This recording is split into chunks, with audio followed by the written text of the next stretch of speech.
Hello नमस्कार दोस्तों। पिछले वीडियो में हमने डिस्कस कर लिया था April is the cruellest month, और साथ ही साथ हमने ईस्टर्न बर्गसी एपिसोड और उसमें जो वो लड़की है और उसका जो कज़िन है उसके बारे में भी हमने डिस्कस कर लिया था। आई थिंक आपको सब कुछ अब तक समझ में आ गया होगा।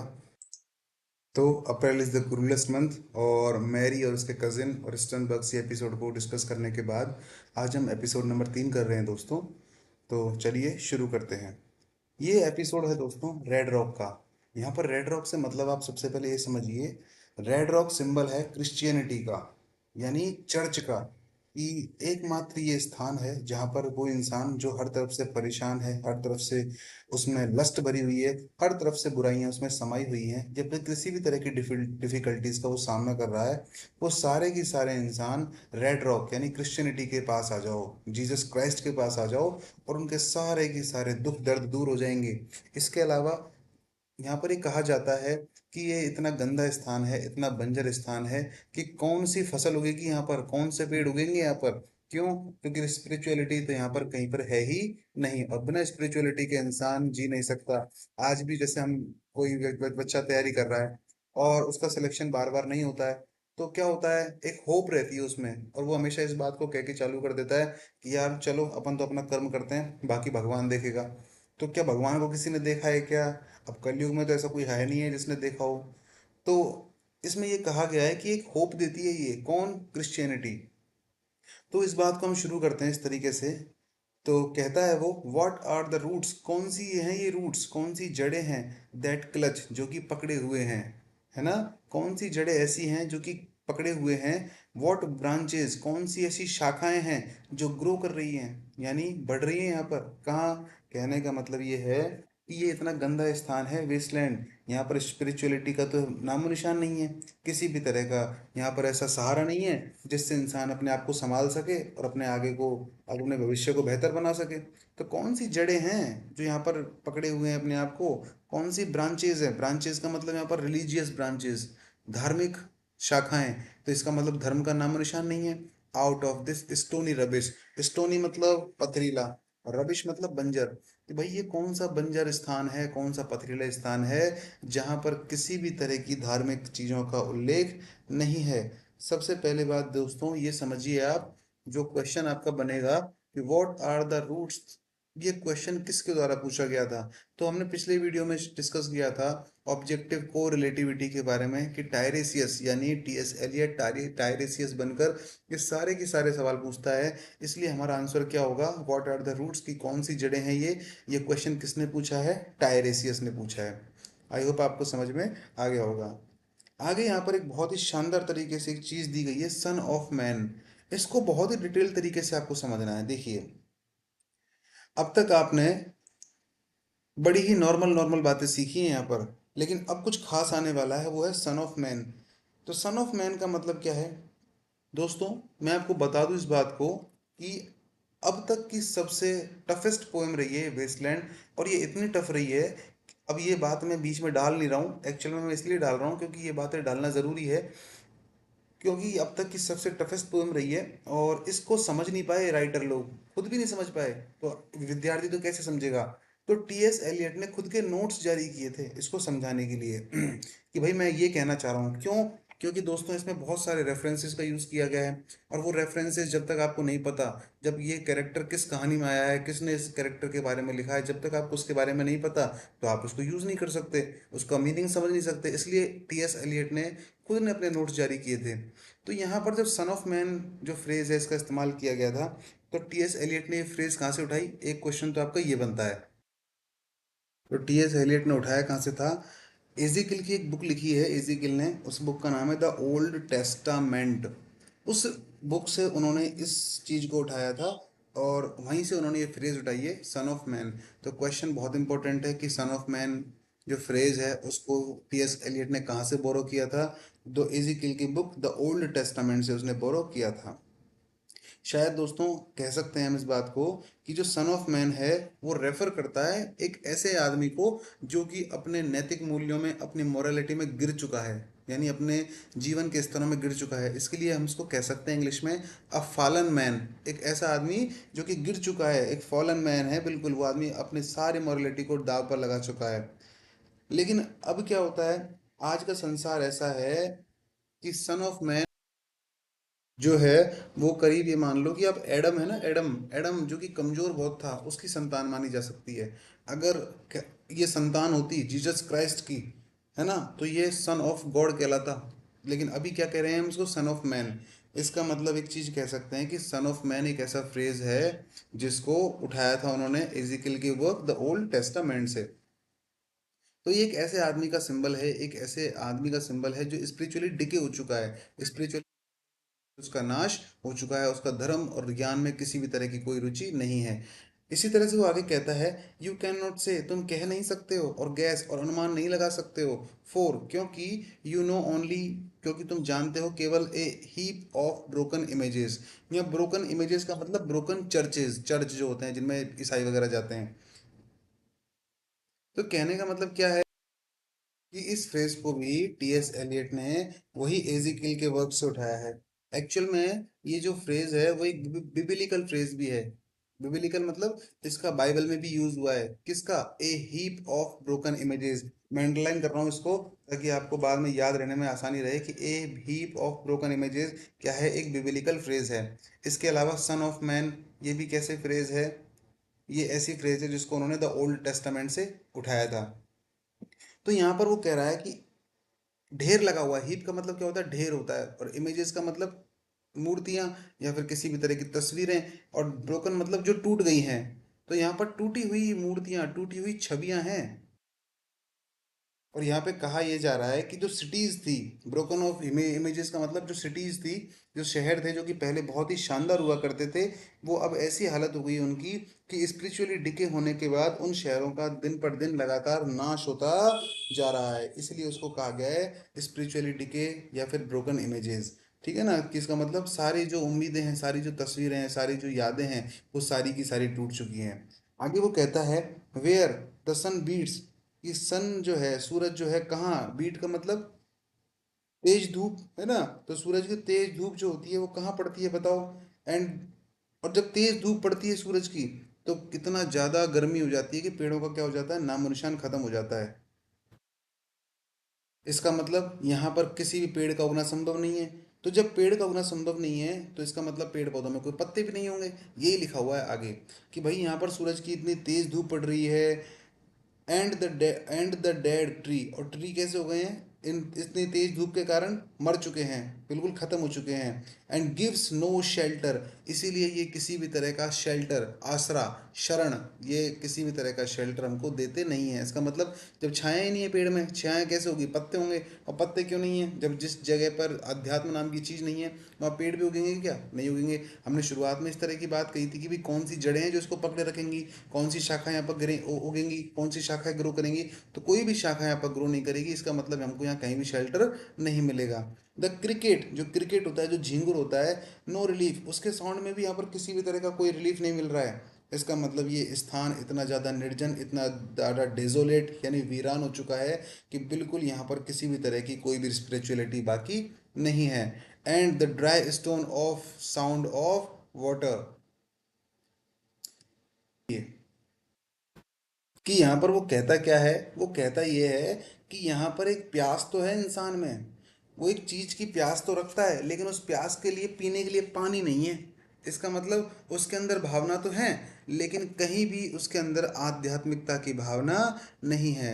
इसका मतलब एक स्पिरिचुअल प्यास है यहाँ पर, लेकिन उस प्यास को बुझाने के लिए वो पानी नहीं है जिससे वो उसकी प्यास बुझ सके। तो स्पिरिचुअलिटी है वो प्यास। देयर इज शेडो, यहाँ पर एक शेल्टर है, एक शरण है, under this red rock. Red rock क्या है, रेड रॉक डिनोट करता है क्रिश्चियनिटी को, कि मतलब जो भी आदमी परेशान है इस दुनिया में, वो इस रेड रॉक के नीचे आ जाए, वो इस क्रिश्चियनिटी के चर्च के नीचे आ जाए, ताकि उसकी सारी परेशानियों को दूर किया जा सके।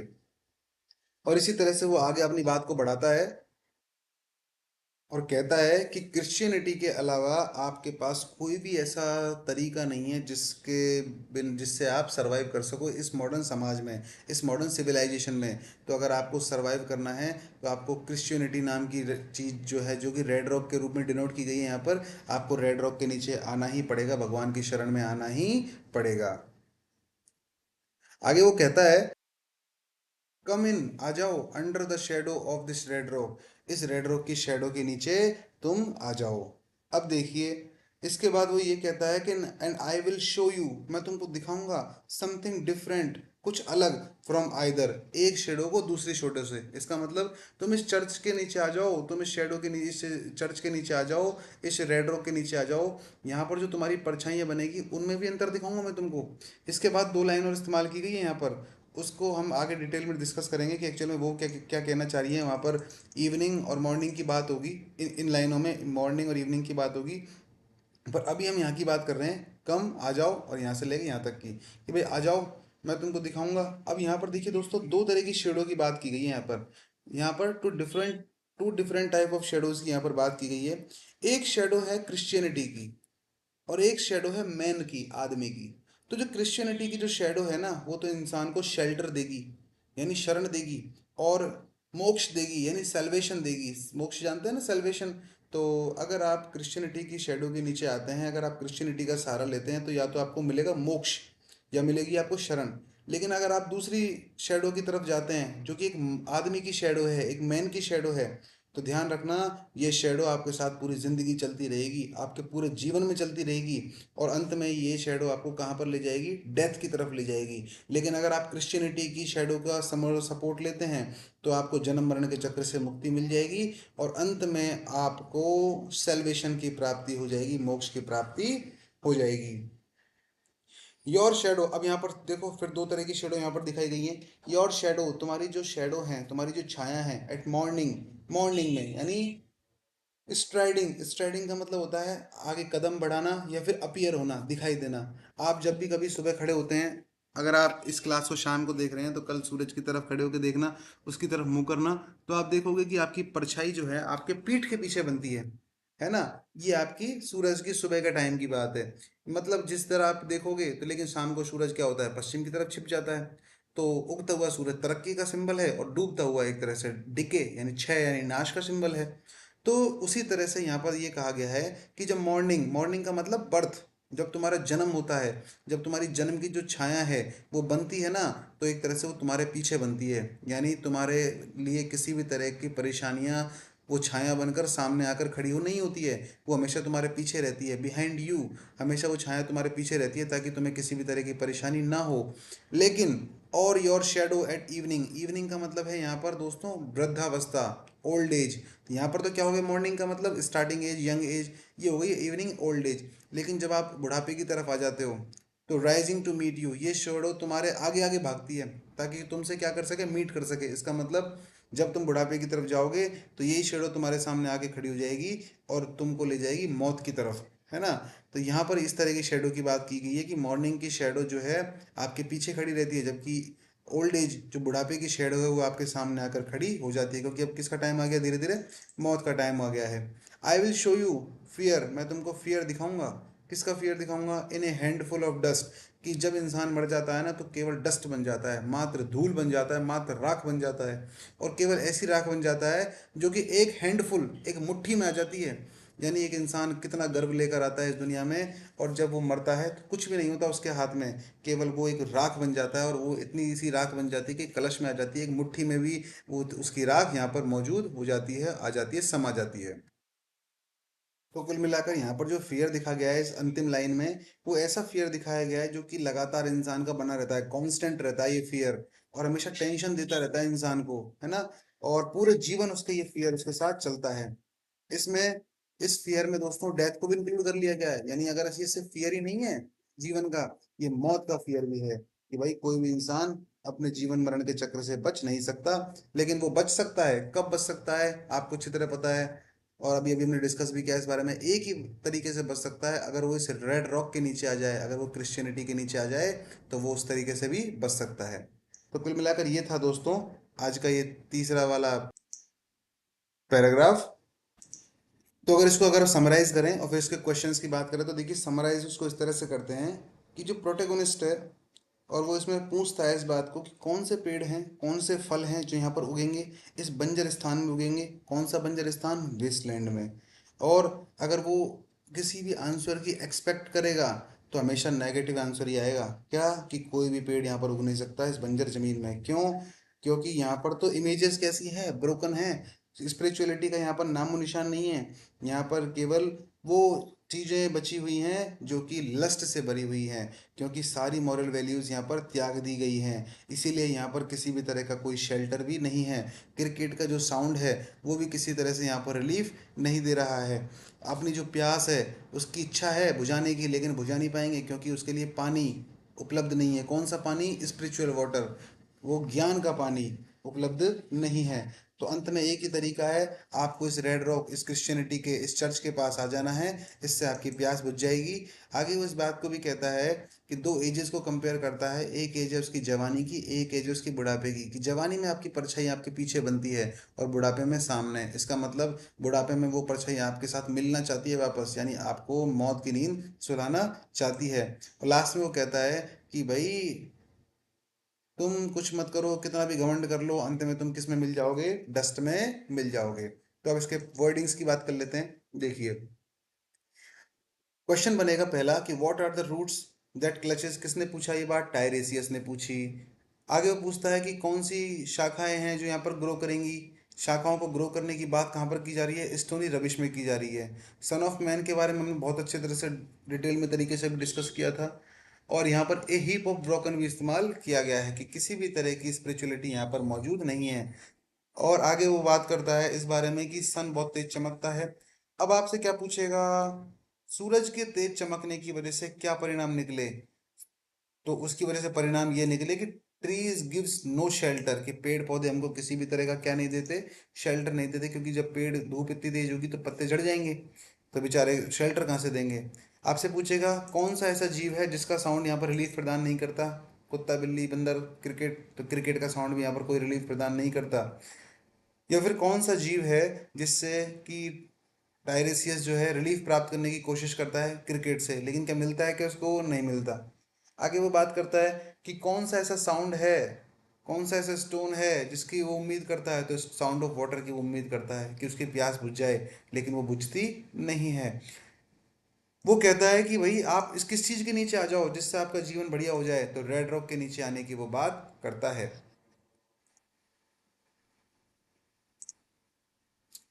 आगे वो कहता है तरह के शेल्टर हैं। तो या तो रेड रॉक के नीचे आ जाओ तो ईश्वर का शेल्टर मिल जाएगा, या फिर मैन का शेल्टर ले लो, आदमी का शेल्टर ले लो। आदमी का शेल्टर लोगे तो जीवन मरण के चक्कर में चलते रहोगे। और क्रिश्चियनिटी का शेल्टर ले लोगे तो जीवन मरण के चक्कर से मुक्त हो जाओगे, आपको सैल्वेशन मिल जाएगा, आपको मोक्ष की प्राप्ति हो जाएगी। लास्ट में दो तरह की शेडोज को डिस्कस कर लेता है। एक जो कि पीछे चलती है इंसान के, एक आगे चलती है, आगे वाली उसको मौत की तरफ मिला देती है। और लास्ट में जीवन समाप्त हो जाता है और इंसान इतने धूल में कन्वर्ट हो जाता है जिसको कि मात्र एक मुट्ठी में बंद किया जा सकता है। तो दोस्तों, ये था आपका आज पार्ट नंबर 3। और आई होप आपको अच्छा लगा होगा। अगर आपको अच्छा लगता है तो आगे इसी तरह से हम करते रहेंगे। आप तब तक के लिए पढ़ते रहिए, पढ़ते रहिए। जय हिंद, जय भारत।